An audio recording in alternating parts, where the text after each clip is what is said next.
Let's begin this session with homework exercise number 12 from section 7.1. We have used a vertical line test to determine whether a given graph is the graph of a function. Now, the definition of function is for every x value, we have one specific y value. Now, fortunately, with looking at it on a graph, the vertical line means what you do is you draw a bunch of vertical lines. They must be exactly up and down. And notice the original graph, which is this straight line, well, it's a straight line, but it's slanted, is right there. If every vertical line only hits that graph at one point, that's just the one red line. I should have made it just one. There's not two of them there. It only hits it at one point, right? There's our one line here, about right there, and every vertical line only hits it at exactly one point, then it is, yes, a function. And that is indeed the case here, because it keeps on going down this way and up that way.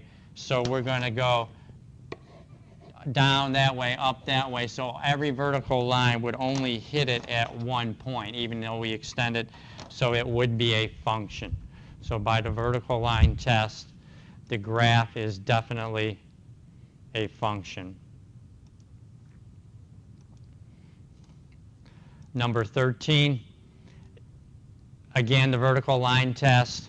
Now, don't worry about the x, y, and the x-axis, right? It's just right here. It's this line right here. And again, if you draw a bunch of vertical lines, it's only going to intersect it at one point.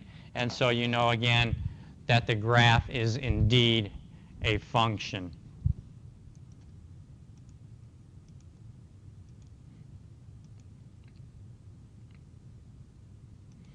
Number 14. Now, the graph is this circle, right? Don't worry about the y and the x-axis, the circle. But what happens is what? At that circle, if we draw any line in the middle of that circle, it's going to what? Intersect it at a point on the top half of the circle and on the bottom half of the circle, right? So it intersects it at 2 points, one vertical line. As soon as you find one vertical line intersecting the graph at 2 points, then you know it is not a function. Number 15, that graph is a parabola. Now notice, what happens is for this graph, as you go out, you keep on going to the right, you keep on going up, and as you go to the left, you keep on going up that way.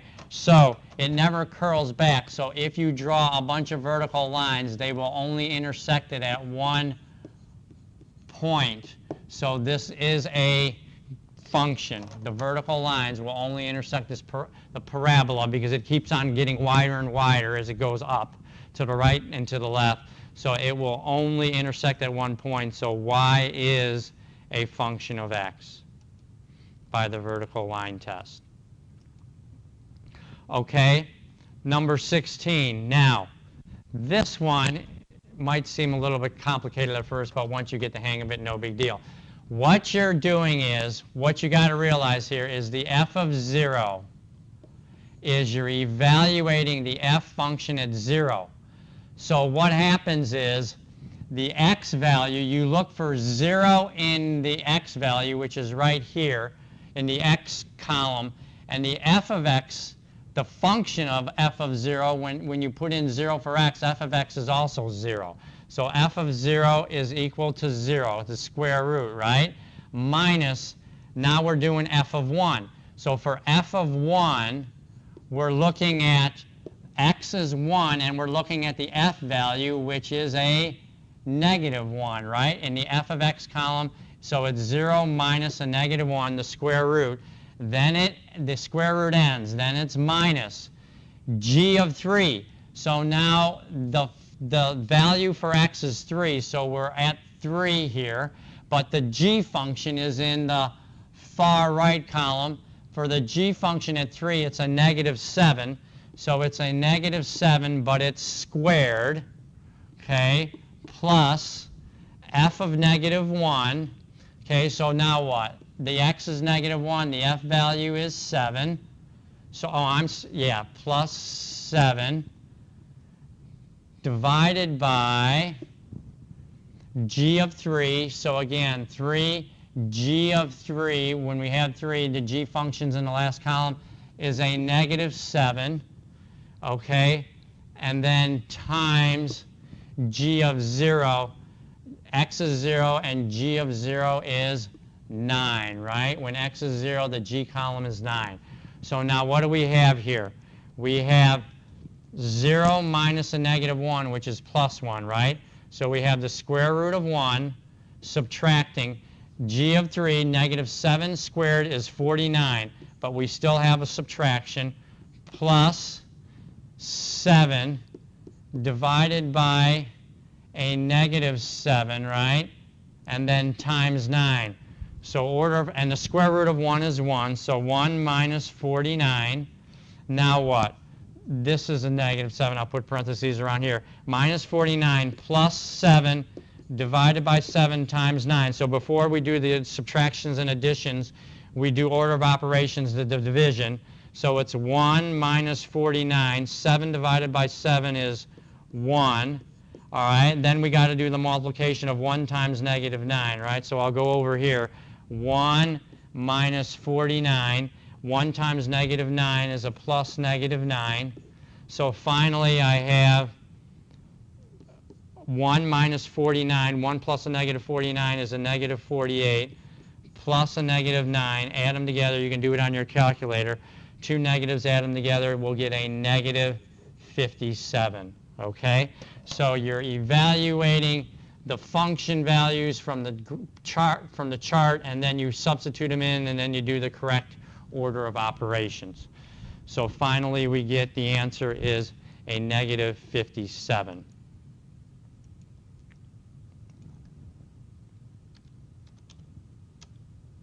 Okay, very good. All right, number 17.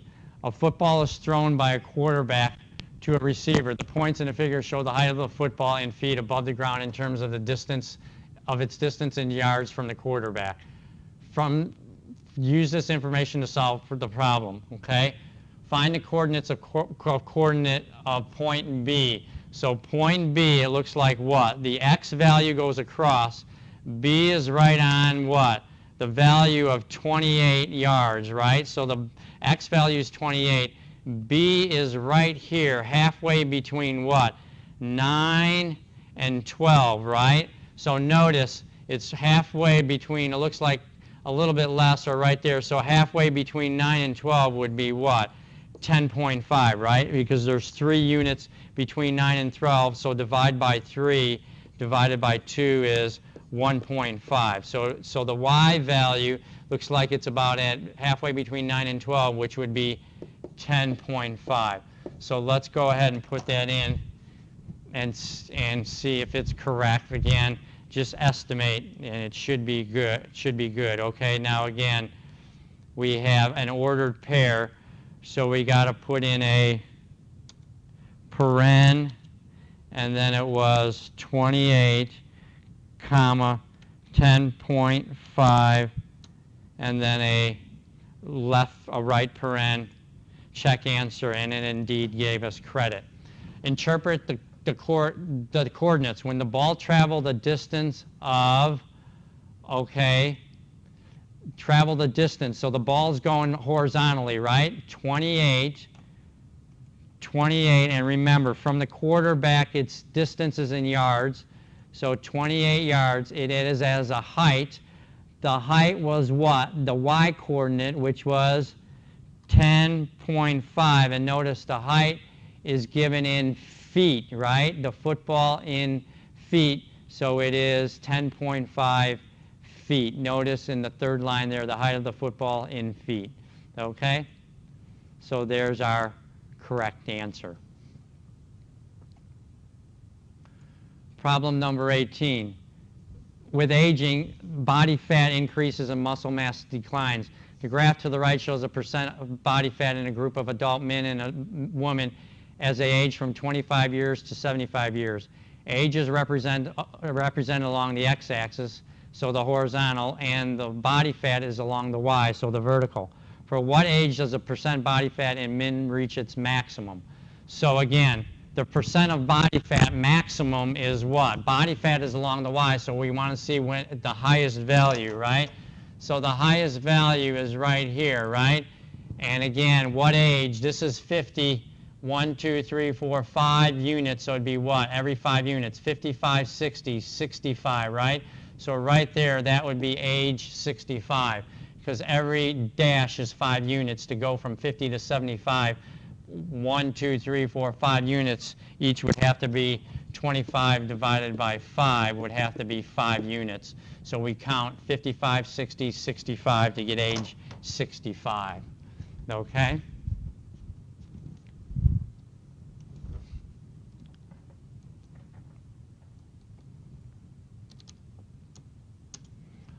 All right, what is a percent of body fat maximum? So it looks like what? The percent body fat, again, is right here, right? And again, it goes from 20 to 30. Notice there's 1, 2, 3, 4, 5 increments. So this time, 30 minus 20 is 10 divided by 5 increments. So each increment is 2. So we have what? Right here would be 22, 24, 26, 28, right? It's right on that line right there. Every dash interval is 2, right? Because you go 10 units, and so each dash 5 units is 2, so it would be 22, 24, 26, 28. So it looks like it would be about percent body fat maximum would be about 28%. So we put in 28. It's already got the percent. So all we need is the 28, and indeed we got it correct. Okay, we're going to stop this session here. If you have any questions, send me an email at tswers@hodges.edu or call me at 239-938-7805. Thank you.